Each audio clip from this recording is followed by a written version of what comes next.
Mike Rogan stirred his coffee absently, the spoon clinking against the sides of the ceramic mug as he read the day's headlines.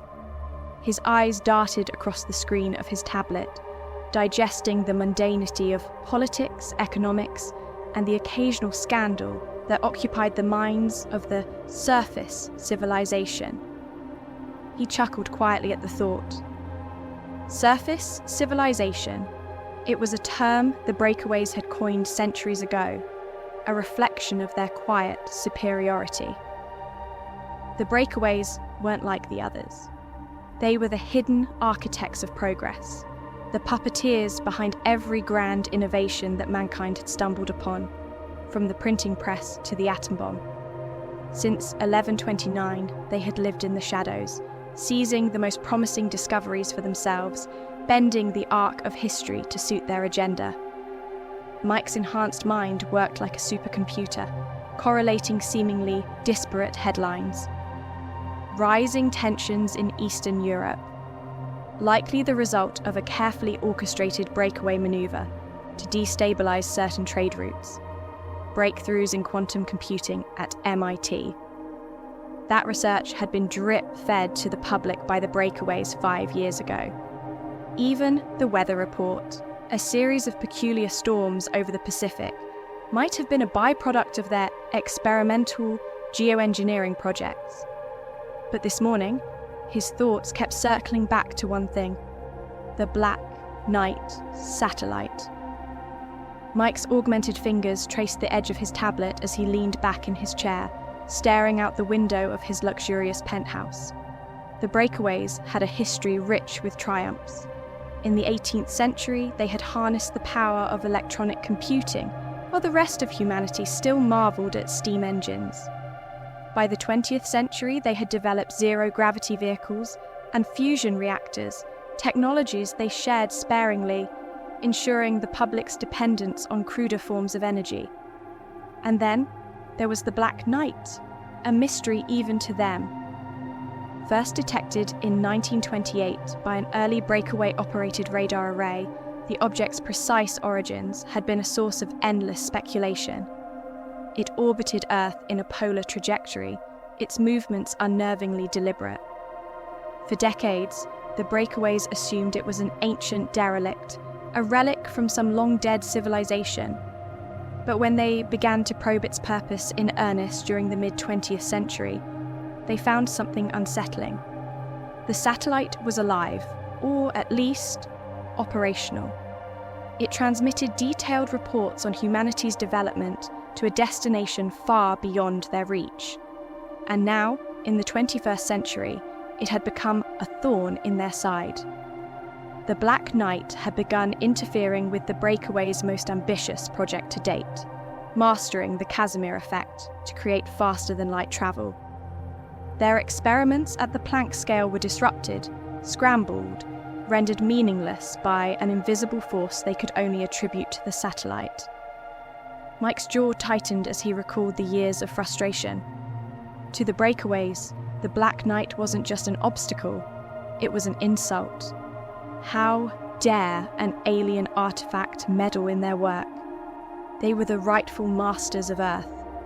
Expansion into the cosmos wasn't just a dream, it was their destiny. Mike placed his mug on the desk and activated his neural interface. A familiar warmth spread through his skull as the quantum entanglement node in his brain synced with the Breakaway Council's network. In moments, his consciousness was transported to their virtual chamber, a black void punctuated by a glowing crystalline table. Around it sat 11 others, their avatars varying from photorealistic human forms to abstract geometric shapes. "Good morning, Council," said Enoch, the eldest member, his voice resonating with the gravity of centuries. His avatar, a translucent figure carved from light, radiated calm authority. "You all know why we're here." The council members nodded in unison, their collective thoughts converging. Mike remained silent, watching the interplay of personalities. Daria, the scientist whose avatar was a lattice of pulsing neurons, was the first to speak. "We've confirmed that the Black Knight is actively countering our research," she said. "Its interference isn't random, it's targeted.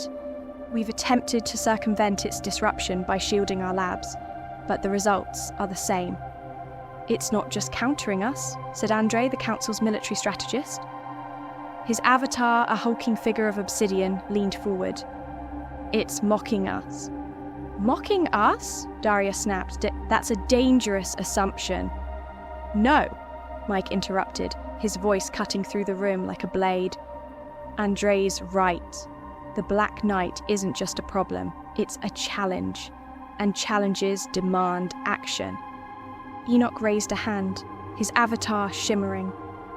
"Let's not be hasty. The Black Knight's creators are clearly far beyond us technologically. To provoke them may be inviting annihilation." "To do nothing," Mike said, it is to accept defeat. We've lived for centuries by one principle: progress at all costs. This satellite is in our way. It needs to be destroyed. The room buzzed with murmurs, neural threads sparking as the members debated. Finally, Enoch called for a vote. When the results appeared, 12 green lights, Mike allowed himself a grim smile. 2 hours later, the Breakaways strike was underway. From a secret orbital station, they launched a barrage of hypersonic missiles armed with antimatter warheads. Each missile was guided by AI systems, centuries ahead of anything on Earth. Simultaneously, a massive laser array on the dark side of the moon locked onto the Black Knight's coordinates. Mike watched from his private observatory. Every detail of the operation fed directly into his neural interface. The missiles streaked toward their target, their contrails glinting like silver threads in the vacuum of space. The Black Knight responded instantly. A force field flared into existence, deflecting the first wave of missiles. Countermeasures erupted from the satellite, high-energy plasma bursts and swarms of autonomous drones. The Breakaway's laser fired, its beam slicing through the void. The force field flickered, then collapsed. An EMP detonated, frying the satellite's systems. Finally, a direct hit from an antimatter warhead obliterated the Black Knight, scattering its fragments across the stars. Mike exhaled, a rare moment of satisfaction washing over him. The council members, linked via the network, exchanged silent nods of approval. It was done. The relief was short-lived.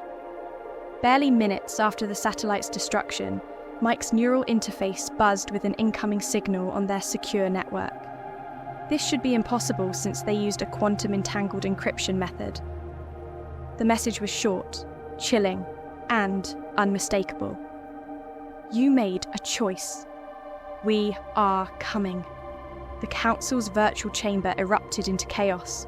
Members shouted over one another, their neural feeds crackling with panic. Mike remained silent, his mind racing.